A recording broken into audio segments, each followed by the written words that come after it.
Assalamualaikum warahmatullahi wabarakatuh.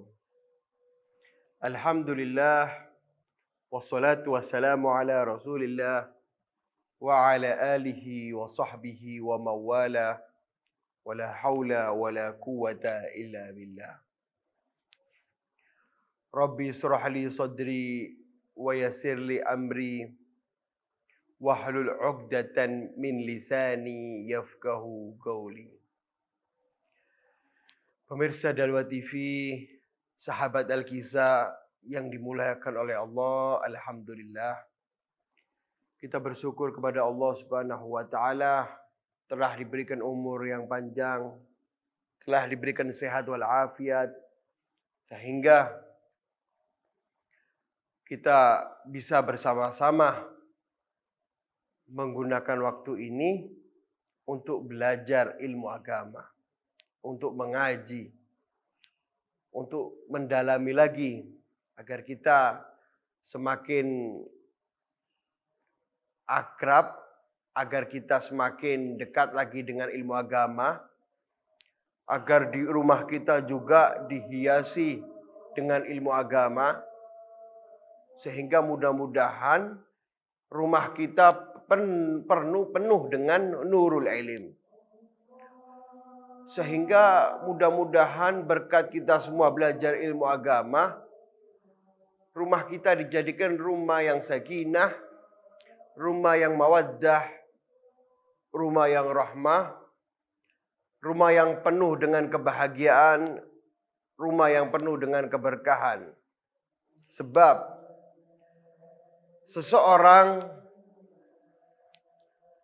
sulit sekali dia akan mendapatkan kebahagiaan yang hakiki, keberkahan yang hakiki apabila dia jauh dengan ilmu agama.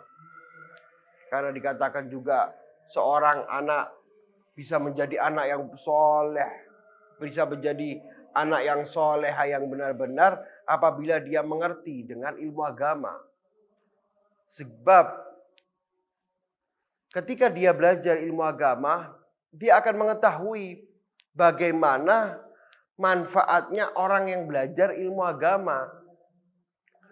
Bagaimana faedahnya orang yang birrul walidain, orang yang menghormati orang tua, pahalanya seperti apa. Anak ini tahu.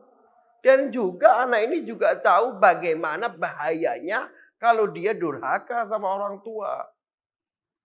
Nah, ketika dia sudah mengetahui itu, otomatis dia akan mulai takut, otomatis juga dia akan makin semangat untuk berbakti kepada kedua orang tuanya. Begitu juga seorang istri, seorang suami akan menjadi suami yang soleh, akan menjadi istri yang soleha apabila semua itu didasari dengan ilmu agama. Maka jangan sampai di rumah kita, keluarga kita kosong dengan ilmu agama. Dan sekarang alhamdulillah sudah dengan adanya Dalwa TV di rumah-rumah kita bisa makin mendekatkan diri kita mendalami ilmu agama, untuk mendalami ilmu agama. Ya, alhamdulillah ini kita menggunakan sesuatu kenikmatan pada jalannya. La in syakartum la azidannakum. Allah Subhanahu wa taala berfirman begitu, kalau kalian mensyukuri atas apa-apa yang aku berikan, maka akan aku tambah kenikmatan itu tersebut. Allah kita mensyukuri, Allah memberi kita kesehatan, Allah memberi kita umur yang panjang, Allah memberi kita kemampuan, kita gunakan waktu kita ini untuk beribadah. Kita gunakan waktu kita ini untuk belajar ilmu agama. Maka insya Allah berkat kita ini sebagai rasa syukur kita kepada Allah Subhanahu wa taala. Maka insya Allah berkat kita mensyukuri kenikmatan yang Allah berikan berupa badan yang sehat, kita mensyukuri dengan kita belajar ilmu agama. Berkat ini semua mudah-mudahan Allah akan tambahkan kepada kita kebahagiaan di rumah kita. Allah akan tambahkan kepada kita kesuksesan di dalam bisnis kita. Allah akan berikan keluarga kita keluarga yang sakinah, mawaddah, warahmah. Dijadikan anak-anak kita anak-anak yang soleh dan solehah. Dijadikan kita semua anak-anak yang soleh dan solehah. Dijadikan kita anak-anak yang manfaat, orang-orang yang baik, orang-orang yang selamat dari kemaksiatan. Insya Allah juga menjadi orang-orang yang bahagia di dunia dan di akhirat. Amin ya rabbal alamin. Pemirsa Dalwa TV, sahabat Al-Ghisa yang dimuliakan oleh Allah. Mari sekarang kita melanjutkan kisah yang akan kita baca ini sekarang. Bab masalah pentingnya beribadah pada Allah Subhanahu wa taala. Ya. Sebab Allah Subhanahu wa taala, Rasul sallallahu alaihi wasallam beliau bersabda, "Wa ma khalaqtu al-jinna wal insa illa liya'budun." Ya. Dikatakan situ sungguhnya Allah Subhanahu wa taala mengatakan, tidaklah aku ciptakan jin dan para manusia kecuali untuk beribadah. Hadirin pemirsa Dalwa TV yang dimuliakan oleh Allah, ini yang perlu kita garis bawahi. Kita hidup di dunia, ingat nomor satu untuk beribadah. Ya, nomor satu untuk beribadah kepada Allah Subhanahu wa taala. Kerja, jalan-jalan, shopping, nongkrong sama teman, itu nomor 1000 semua. Jangan sampai kita jadikan kerjanya kita nomor satu. Jangan sampai kita jadikan apalagi sampai shoppingnya kita, sampai jalan-jalannya kita yang nomor satu. Tetap ibadah itu nomor satu. Iya. Kalau karena itu sebab kita dapatkan orang-orang kadang-kadang dia karena saking semangatnya di dalam bekerja, semangatnya di dalam berbisnis, sehingga dia melupakan tugasnya dia yang pertama. Dia melupakan kewajibannya dia. Sampai-sampai waliyadzubillah min dzalik, sampai terbengkalai ibadahnya dia. Sering kita dapati orang-orang kadang-kadang gara-gara bekerja, sholatnya kacau. Zuhurnya kacau, asarnya kacau, subuhnya kacau. Gara-gara bekerja, waliyadzubillah min dzalik, puasanya dia juga kacau. Nggak puasa Ramadan. Kita lihat kadang-kadang di pinggir jalan orang-orang, ya, mereka kebanyakan juga mereka orang Islam juga nggak puasa.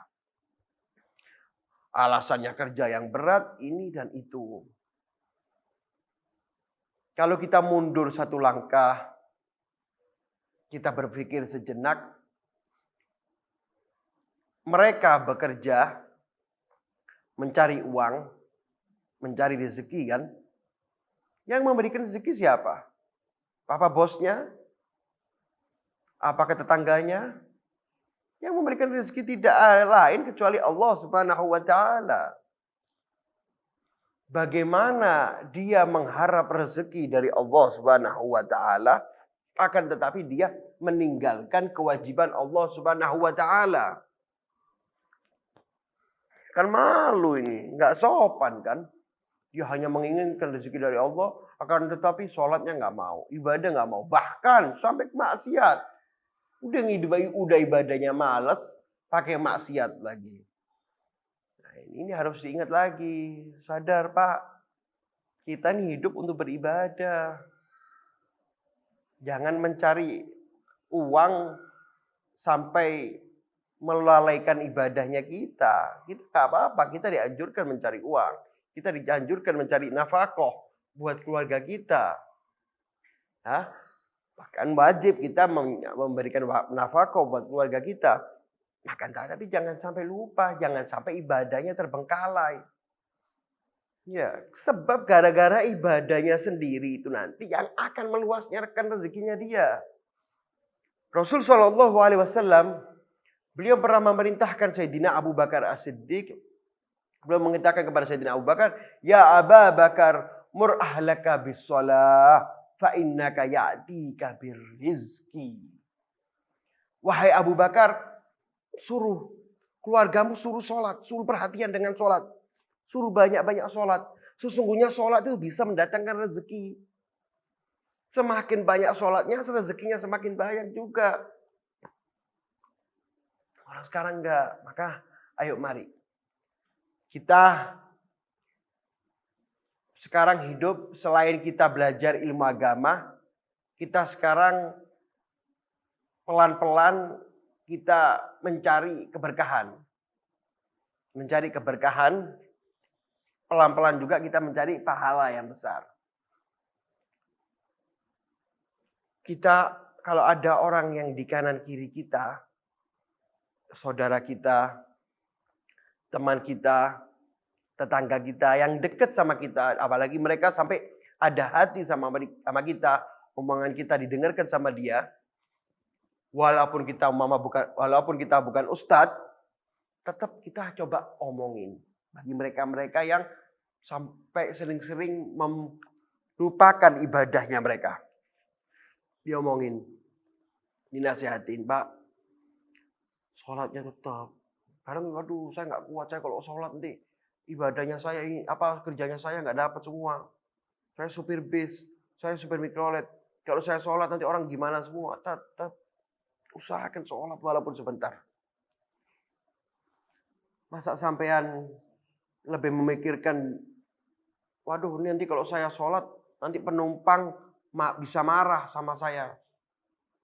Masa sampean lebih memikirkan dimarahin dengan penumpang daripada dimarahin dengan Allah Subhanahu wa taala. Lebih bahaya mana? Murkanya Allah atau marahnya para manusia tadi? Bilang setuju. Maaf saya belum sholat. Ini ada musola, saya mau sholat sebentar. Gitu. Kalau sampean mau tunggu sebentar, kalau nggak mau silakan pindah angkot yang lain. Jangan takut rezeki hilang. Rezeki itu sudah ditulis. Ngomongkan pelan-pelan. Sampai kalau sholat, insya Allah makin diperhatikan.